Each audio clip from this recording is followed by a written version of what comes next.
Hi అందరికి నమస్కారం. ప్రస్తుతం సభా వేదిక వాస్తవానికి ఇవాళ సాయంకాలం మధ్యాహ్నం 3 నుంచి రాత్రి 9 వరకు సభ నిర్వహించాలి. సంధ్యా కన్వెన్షన్ సెంటర్ గచ్చిబౌలిలో సభ నిర్వహించడానికి 2000 మంది సాధకులతో సభ నిర్వహించడం కోసం అందరూ సిద్ధంగా ఉన్నారు. కానీ పోలీసుల అనుమతి రాలేదు. అయినప్పటికీ ప్రస్తుతం అక్కడ జనసేన పార్టీ నాయకులంతా కూడా ఆ సభా వేదిక వద్ద ఉన్నట్టుగా తెలుస్తుంది. ప్రస్తుతం మా ప్రతినిధి Kiran TV news senior correspondent Harish ప్రస్తుతం సభా వేదిక నుంచి మనకి లైవ్ లో అందుబాటులో ఉన్నారు. హరీష్, ప్రస్తుతం అక్కడ పరిస్థితి ఏంటి? అసలు సభకు అనుమతి వచ్చే అవకాశం ఉందా లేదా? అక్కడ నాయకులు ఏమంటున్నారు? అన్న గుడ్ మార్నింగ్. మొత్తానికి అంటే ఇక్కడ జనసేన పార్టీకి సంబంధించిన ఏదైతే ఈరోజు తెలంగాణ నవ నిర్మాణ సంకల్ప సభ అని చెప్పి పెట్టారో దానికైతే ఎక్కడా మాత్రం ఇది ఆగిపోయినట్టు కానీ పర్మిషన్ లేదన్నట్టు కానీ ఎక్కడైతే ఏం కనిపించట్లా. అందరూ కూడా ఫుల్ జోష్లో ఉన్నారు. చాలా మంది నాయకులందరూ కూడా ఇక్కడికి వచ్చి కార్యక్రమాలు ఏర్పాట్ల గురించి చూస్తున్నారు తప్ప ఎక్కడ ఆగిపోయినటువంటిది లేదంటే ఆగిపోతుంది అనేటువంటి అనుమానం కూడా నాకైతే ఎవరి దగ్గర కనిపించట్లా. అయితే ఇక్కడ లేదంటే వేరే చోట అన్నట్టుగానే ఉంది తప్ప ఎక్కడైతే మాత్రం వీళ్ళలో ఆ జోష్ మాత్రం ఏమాత్రం తగ్గలేదని చెప్పాలి. ఇక్కడ చెప్పాలంటే తెలంగాణకి సంబంధించినటువంటి రాష్ట్ర స్థాయి నాయకులందరూ కూడా, అలాగే Janasena party vice president Bongunuru Mahender Reddy గారు కూడా ఇప్పటికే మనతో మాట్లాడారు. అలాగే జనసేన పార్టీకి సంబంధించి తెలంగాణ ఇన్ఛార్జిగా ఉన్నటువంటి నేమూరి శంకర్ గౌడ్ గారు కూడా ఇక్కడ మనతో పాటు ఉన్నారు. అలాగే చాలా మంది నాయకులందరూ కూడా ఇక్కడ కార్యక్రమాలకు సంబంధించి సమీక్షల్లో కూడా వాళ్ళే దగ్గర నుంచి పనులన్నీ కూడా చూసుకున్నటువంటి పరిస్థితి కనిపిస్తుంది. ఒకసారి శంకర్ గౌడ్ గారు మాట్లాడండి. శంకర్ గౌడ్ గారు ఉన్నారు. ఒకసారి శంకర్ గౌడ్ గారితో కూడా మాట్లాడిస్తారు. అన్న, ఎలా జరుగుతున్నాయి అన్న? పర్మిషన్స్ ఇంకా వచ్చేవి రాలేదు అనేటువంటి ఇక్కడైతే కనిపించట్లేదు. రానట్టు కానీ లేదంటే ఆగుతుందని అన్నట్టు కానీ ఇంకొకటి కానీ కంప్లీట్గా ఎలా ఒక మంచి ఉత్తేజంతోనూ ఇక్కడ కార్యక్రమాలన్నీ కూడా చేస్తున్నట్టుగా ఉంది. ఏమన్నా ఇదే కొనసాగింపు ఉంటుందా లాస్ట్ సాయంత్రం వరకు కూడా? మాకు చట్టాల మీద గౌరవం ఉంది, నమ్మకం ఉంది. 100% మాకు న్యాయం జరుగుతుందని మేము ఈ మా లీగల్ టీం ఎవరైతే ఉందో గత రాత్రి నిన్న నుండి అదే పనిలో ఉన్నారు. సో మాకు 100% కోర్టు నుంచి న్యాయం జరుగుతుందని మీ ద్వారా తెలియజేస్తున్నాం. ఎందుకంటే అనేక సార్లు ఎవరినైనా సరే ఇబ్బంది పెట్టినప్పుడు మనం న్యాయ వ్యవస్థని చేరుకొని అక్కడ మన సమస్యలు తెలియజేస్తాం. ఆ తర్వాత ఆ వ్యవస్థ ఏదైతే నిర్ణయం తీసుకొని మనకు చెప్తుందో దాన్ని బట్టి మేము ముందుకెళ్తాం. ఎందుకంటే న్యాయస్థానాల మీద పూర్తి నమ్మకం ఉంది మాకు. కాబట్టి మేము లీగల్గా చట్టాలను గౌరవిస్తూ వాళ్ళు ఏదైతే నిర్ణయం తీసుకుంటారో దాన్ని స్వాగతిస్తాం. ఇక్కడ పవన్ కళ్యాణ్ గారు ఇందాక ట్వీట్ చేశారు. అంటే నిర్మాణ సభ పెడితే అక్కడైనా పెట్టుకుంటాం, లేదంటే ఇంటి దగ్గర ప్రెస్ మీట్ అయినా పెడతాం, బట్ ఆగేదైతే లేదు అన్నట్టుగా ఒక ఇండికేషన్ ఉంది. పెట్టడం అయితే పక్క ఎక్కడైనా కావచ్చు. తప్పది, పెట్టాలి కదా. ఎందుకంటే ఒక పార్టీ అన్నప్పుడు, ఒక పార్టీ నాయకుడు అన్నప్పుడు 100% మేము ఎక్కడో ఒక దగ్గర ఈ యొక్క తెలంగాణ ఆయుర్వేద దినోత్సవం శుభాకాంక్షలు తెలియజేస్తూ తెలంగాణ అమరవీరుల్ని ఒకసారి స్మరించుకుంటూ మేము ఈ యొక్క సభను ముందుకు తీసుకెళ్తాం. ఏదో రకంగా ఒకవేళ కోర్టు నిరాకరిస్తే మేము జనసేన అధినేత శ్రీ పవన్ కళ్యాణ్ గారి ఇంటి దగ్గర ఈ యొక్క ప్రెస్ మీట్ అనేది ఉంటుంది. దాంట్లో మేము కూడా పార్టిసిపేట్ చేస్తాం. పెట్టడం అయితే మాత్రం ఈరోజు ఇంకా కంపల్సరీ. అంటే దీనికి సంబంధించి అంటే ఆల్మోస్ట్ అందరూ కేడర్ అందరూ కూడా ఇక్కడ ఉన్నారు. ఎక్కడా కూడా ఎలాంటి ఇబ్బంది కూడా కనిపించేటువంటి పరిస్థితి లేదు. బయట ఉన్న పోలీసులు కానీ ఇంకొకటి కానీ ఏమన్నా అబ్జెక్షన్స్ ఏమన్నా పెడుతున్నారా? జనసేన కార్యకర్తలు నిజాయితీ పరులు, నిబద్ధతతోటి పనిచేస్తారు. మమ్మల్ని ఎవరు ఏమన్నంత వరకే పద్ధతిగా ఉంటుంది. మమ్మల్ని ఏమన్నా ఇబ్బంది పెడితే మేము కూడా కొంచెము, ఎందుకంటే ఇక్కడ పుట్టిన వాళ్ళం కదా, మాకు కూడా చీము నెత్తురు అంతా ఆ తెలంగాణ భావాలు అనేటివి ఉంటాయి. సో అది అందరు అర్థం చేసుకోవాలి. ఈ ప్రాంతంలో ఉన్న వాళ్ళు మేము నిజాయితీగా ఒక కొత్త తరం రాజకీయానికి అండగా ఉన్నాం. జనసేన అధినేత పవన్ కళ్యాణ్ గారు ఈరోజు యువతకు పిలుపునిచ్చి ఇవ్వడం జరుగుతుంది. యువతనే రేపు రాబోయే రోజుల్లో ఈ దేశాన్ని నడిపిస్తారు. యువతనే రాబోయే రోజుల్లో ఈ తెలంగాణను కూడా ముందుకు తీసుకెళ్తారని పూర్తి విశ్వాసంతో, నమ్మకంతో ఆయనతో పాటు నడవడానికి సంసిద్ధమైందని మీ ద్వారా తెలియజేస్తారు. అంటే ఇదే ఉత్తేజం ఇంకా రాబోయేటువంటి ఎలక్షన్స్ లో కావచ్చు, ఇంకొకటి కావచ్చు, ఏదొచ్చినా సరే సిద్ధంగా ఉన్నారా? ఈ ఉత్తేజాన్ని కంటిన్యూ చేయబోతున్నారా? నేను ఒక విషయం చెప్తా. అంటే యువత లేని పోరాటం ఏది లేదు. స్వతంత్ర భారతదేశం కూడా యువత ద్వారానే మనం భారతదేశం స్వాతంత్రం పోరాటం చేసి సాధించుకున్నాం. తెలంగాణ కూడా అదే రకంగా యువత ప్రాణత్యాగాలతో ఏర్పడ్డది. రేపు రాబోయే రోజుల్లో కూడా జనసేన కూడా యువతతోటే ఈరోజు మేము రాబోయే రోజుల్లో ప్రధాన పాత్ర పోషిస్తామని ఈ రాష్ట్రంలో మీ ద్వారా తెలియజేస్తాం. సో ఇదనమాట మొత్తానికంటే ఈ రోజు ఎట్టి పరిస్థితుల్లో అయితే ఎక్కడైనా ఇక్కడ కావచ్చు అక్కడ కావచ్చు ఈ రోజు జరిగే మీటింగ్ అయితే మాత్రం కంపల్సరీగా జరుగుతుందని మాత్రం చెప్తున్నారు. ఇక్కడ నెబూరి శంకర్ గౌడ్ గారు మీరు ఇక్కడ అంటే వాళ్ళకి ఆశాభావం కనపడుతుందా? అంటే ఇంకా న్యాయపరంగా తమకు అనుమతి 100% కోర్టులో మాకు మంచి డెసిషన్ వస్తుంది, మేము దాని మీద డెఫినెట్ గా నమ్మకంగానే ఉన్నామని మాత్రం చెప్తున్నారు. మరి కొద్దిగా సేపట్లో కోర్టు ఒకవేళ ఆగితే గనక ఒకవేళ పర్మిషన్ రాకపోతే 100% పెట్టడం అయితే పక్క. అది ఇక్కడ కావచ్చు అక్కడ కావచ్చు, ఎక్కడైతే పర్మిషన్ ఇస్తే ఇక్కడ పెట్టుకుంటాం, పర్మిషన్ ఇవ్వకపోతే మాత్రం అక్కడ పెట్టుకుంటాం అనేటువంటి పరిస్థితిలో ఉంది తప్ప ఎక్కడా కూడా ఆగటం అనేది మాత్రం ఉండదు. ఎట్టి పరిస్థితుల్లో ఈ రోజు పవన్ కళ్యాణ్ గారు ఆయన నిర్ణయాన్ని వెల్లడిస్తారు అనే మాత్రం తెలుస్తా ఉన్నట్టు. ఓకే, ఓవరాల్ గా మీకు అంటే వీధులన్నీ కూడా రోడ్లన్నీ కూడా మీరు కూడా విజువల్స్ పంపించారు, రోడ్లన్నీ కూడా జనసేన పార్టీ జెండాలతోటి మొత్తం ఆల్మోస్ట్ చెప్పాలంటే పవన్ కళ్యాణ్ గారి ఇంటి దగ్గర నుంచి మొదలు ఇక్కడ ఈ సంధ్యా కన్వెన్షన్ గచ్చిబౌలి వరకు కూడా దారి పొడవునంతా కూడా ఫ్లెక్సీలు హోర్డింగ్లతో నింపేశారని చెప్పాలి. జనసేన పార్టీకి సంబంధించి చెప్పాలంటే గతం కన్నా చాలా ఎక్కువగానే అగ్రెసివ్ గానే తీసుకున్నారని కూడా చెప్పాలి.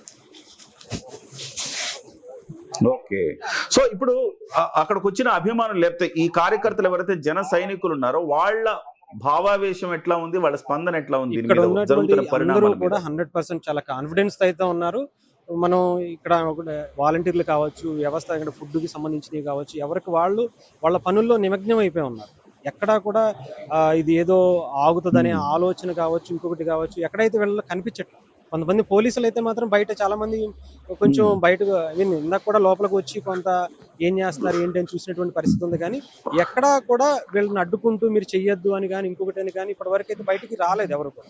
సో నాకు తెలిసి ఇంక ఇదే కంటిన్యూ అయ్యేటువంటి పరిస్థితి ఉంది.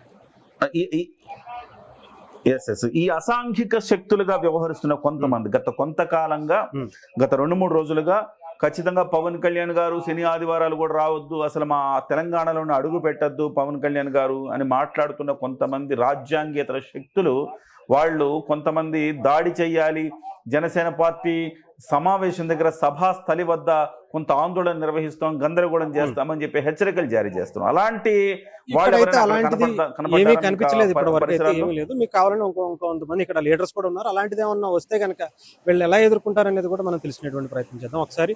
రైట్, ఇక్కడ మనకి అంటే కుతూహలాపూర్కి సంబంధించినటువంటి జనసేన నాయకులు ఉన్నారు, నందగిరి సతీష్ గారు అన్నా మీరు ఇక్కడ చూడొచ్చు. అంటే ఇప్పుడు పవన్ కళ్యాణ్ గారు ఈ రోజు ఈ నవనిర్మాణానికి సంబంధించినటువంటి దీక్ష కొంతమంది అడ్డుకుంటాం, మేము అడ్డుకునే డెఫినెట్గా ఎలా జరుపుతాడో చూస్తాం, పవన్ కళ్యాణ్ గారు ఇక్కడ ఎలా తిరుగుతాడో చూస్తాం అనేటువంటి కొంతమంది ఇది కూడా చేశారు. దీనికి ఒకవేళ వస్తే గనక అలాంటి పరిస్థితులు ఉంటే గనక జనసేన పార్టీ ఎలా ఎదుర్కోబోతుంది? ఒకటే, కళ్యాణ్ గారు చాలా పద్ధతిగా చాలా సున్నితంగా రాజకీయాలు చేద్దామని అనుకుంటున్నాడు తెలంగాణలో.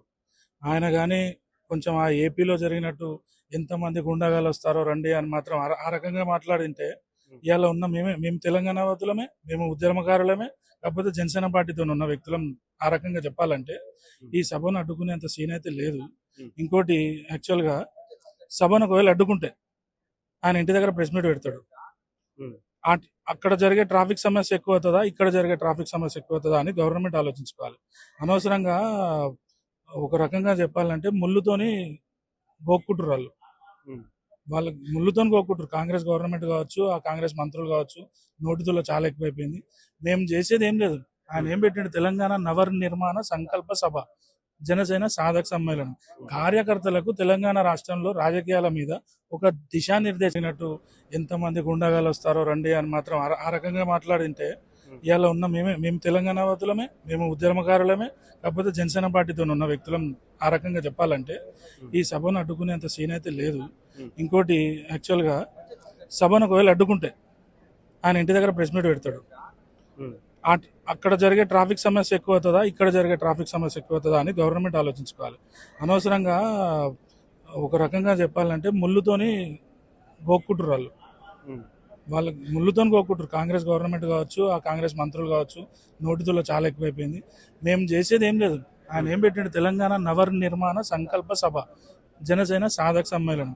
కార్యకర్తలకు తెలంగాణ రాష్ట్రంలో రాజకీయాల మీద ఒక దిశానిర్దేశం చేయడానికి, కార్యకర్తలను ఉత్తేజపరిచి రాజకీయాల్లో చురుగ్గా పాల్గొనాలి, సమస్యల మీద పోరాడాలి, అనే విధంగా ఆయన చెప్పేదేదో మాకు మెసేజ్ మాకు ఇవ్వడానికి పెట్టిండే తప్ప కాంగ్రెస్ పార్టీకి వ్యతిరేకంగానో ఆయన పేరేంటి జాక్పాట్ ముఖ్యమంత్రికి వ్యతిరేకంగానో ఏం పెట్టలే. వాళ్ళు ఎందుకు అట్లా అర్థం చేసుకుంటున్నారో మాకు అర్థం కావట్లేదు. కొంతమంది జర్నలిస్టుల రూపంలో కావచ్చు, అనలిస్టుల రూపంలో కావచ్చు, కొంతమంది వచ్చి పవన్ కళ్యాణ్ గారు ఎట్లా తిరుగుతావో చూద్దామని చెప్పి కొంతమంది మీరు మాట్లాడుతున్నారు, మీరు చూసే ఉండి ఉంటారు. ఏం చెప్తారు వాళ్ళకి అసలు? ఈ చెప్పేది ఏముంది, వాళ్ళు ఎవరెవరో అంటుంటారు హైదరాబాద్కి వస్తే అడ్డుకుంటాం, హైదరాబాద్కి వస్తే అడ్డుకుంటాం. ఆయన ఉండేదే హైదరాబాద్లో, అడ్డుకునేది ఏముంది ఆడ? పోయి ఆడ అడ్డుకోమని, ఆయన ఇంట్లోకి వెళ్ళి బయటికి రాకుండా అడ్డుకోమని, లేదంటే ఎడికెళ్ళి ఆంధ్ర పోకుండా అడ్డుకోమని చూద్దాం. అది అవన్నీ చాతగాని మాటలు. ఒకటే పని చేయాలనుకున్నాడు, ప్రజా సమస్యల మీద స్పందించాలి. ప్రజా సమస్యలు ఏమేమి ఉన్నాయో వాటిని పట్టించుకొని ఆ పెన్షన్లో, రేషన్ కార్డులో, ఆ ఇందిరా మిల్లులో వీటి మీద దృష్టి పెట్టాలి. కానీ మా మానాన మేము నీట్గా రాజకీయాలు చేసుకుంటూ వెళ్ళిపోతున్నాము. ఎవడి మీద కక్ష సాధింపు రాజకీయాలు లేవు, కొన్ని తొక్కాలనే రాజకీయాలు కూడా కావు. పద్ధతిగా ప్రశాంతంగా తెలంగాణలో జనసేన పార్టీ రాజకీయాలు చేయదలుచుకుంది. లేదు వాళ్ళలాగే చేయాలంటే కవిత కూడా చాలా సీరియస్ గానే నిన్న స్టేట్మెంట్లు ఇచ్చినటువంటి పరిస్థితి కూడా ఉంది. కవితని ఎలా అంటే ఏమన్నా అవకాశాలు ఉన్నాయా కవితని ఢీకొట్టేటువంటి అవకాశాలు? ఆమెనే ఢీ కొట్టుకుంటుంది, మనం సపరేట్గా ఢీ కొట్టని అవసరం లేదు. ఇంకోటి ఆమె ఏమన్నది రాబు, వీడికి వచ్చి మీరేంది చేసేది, ఆల్రెడీ అసలు ఏం సమస్యలే లేవు, అంతా అయిపోయింది. అదే మరి అసలు పాత గత 2 ప్రభుత్వాలు మీ అయ్యనే కదా పాలించింది, నువ్వెందుకు పార్టీ పెట్టినావు? మరి అంత బాగానే ఉంది కదా తెలంగాణలో, నువ్వు పార్టీ పెట్టాల్సిన అవసరం ఏమొచ్చింది? ఆమెకే గతి లేదు, ఆమె మమ్మల్ని అడిగేది ఏందబ్బా? అదంతా పేడాట్లే వేసుకొని తిరుగుతుంది ఆమె. 100, 500, 1000 రూపాయలు ఇస్తే తప్ప ఆమె చుట్టూ జనాలు ఉంటలేరు. మాకు చూడు స్వచ్ఛందంగా ఒకసారి ఆ బయటికి పోయి గచ్చిపోయి ఆ బయట రోడ్ల మీద చూడండి, తెలుస్తుంది జనసేన పార్టీ సత్తా ఏందో. ఏదేమైనా సరే ఆపే పరిస్థితి అయితే లేదంటారు ఈరోజు? ఆపే పరిస్థితి లేదు. ఆపితే దీనికి 10 ఇంతలు రెట్టింపు ఉత్తేజంతో జనసేన కార్యకర్తలు తెలంగాణలో కీలక రాజకీయాలు చేయబోతున్నారు. ఇదేనా మొత్తానికంటే ఇక్కడ ఆపే పరిస్థితి అయితే లేదని చెప్పి ఇక్కడ ఏ నాయకుడిని అడిగినా కానీ, ఏ కార్యకర్తలు అడిగినా కానీ, ఏ జన సైనికుడిని అడిగినా కానీ అదే స్థాయిలో వాళ్ళైతే హరీష్, మొత్తం మీద అయితే అక్కడ ఎక్కడ కూడా అసలు సభ లేదు, సభకు అనుమతి లేదన్న భావన ఎక్కడ కనబడట్లేదు. అందరూ కూడా సభకు సంబంధించిన ఏర్పాట్లు చేసుకుంటూనే ఉన్నారు. ఫుడ్కు సంబంధించి ఫుడ్ వస్తూనే ఉంది, ఫుడ్ ఏర్పాట్లు జరుగుతున్నాయి, అన్ని రకాల ఏర్పాట్లు. నాయకులందరూ కూడా అక్కడ కేంద్రీకృతమై ఉన్నారు. మరి ఈ నేపథ్యంలో వాళ్ళకి ఎందుకో చాలా కాన్ఫిడెంట్గా ఉన్నారు. ఒకవేళ కోర్టులు ఏమన్నా అనుమతి ఇస్తాయి అన్న కాన్ఫిడెన్స్ కనబడుతుంది వాళ్ళలో. మరి చూడాలి. ఒకవేళ చెప్తూ ఉన్నారు, ఇంతకుముందు మనం కూడా మాట్లాడుకున్నాం, అనుమతి ఇస్తే సభలో ఉంటాం, అనుమతి లేకపోతే ప్రెస్ మీట్కి వస్తాం. మరి ఇక్కడ కంటే అక్కడ ఇంకా శాంతి భద్రతల సమస్య ఇంకా ఎక్కువ వచ్చే అవకాశం ఉంది. కాబట్టి పోలీసులు దీన్ని కాస్త తెలివిగా ఆలోచించాల్సిన అవసరం ఉంది. ఖచ్చితంగా మాకు అనుమతి ఇవ్వాల్సిన అవసరం ఉంది అని చెప్పేసి అక్కడ నాయకులు మాట్లాడుతున్న పరిస్థితి. చూద్దాం ఇది ఎటువైపుకు దారి తీస్తుంది, ఏం జరుగుతుంది. రెట్టించిన ఉత్సాహంతో మరింత కీలక కార్యాచరణ రూపొందిస్తామని చెప్పేసి జనసేన శ్రేణులు తెలంగాణకు సంబంధించి చెప్తా ఉన్నాయి. మరి ఇది జనసేన పార్టీకి మరింత ప్రోత్సాహం, ఉత్సాహం ఇచ్చే పరిస్థితే కనపడుతుంది.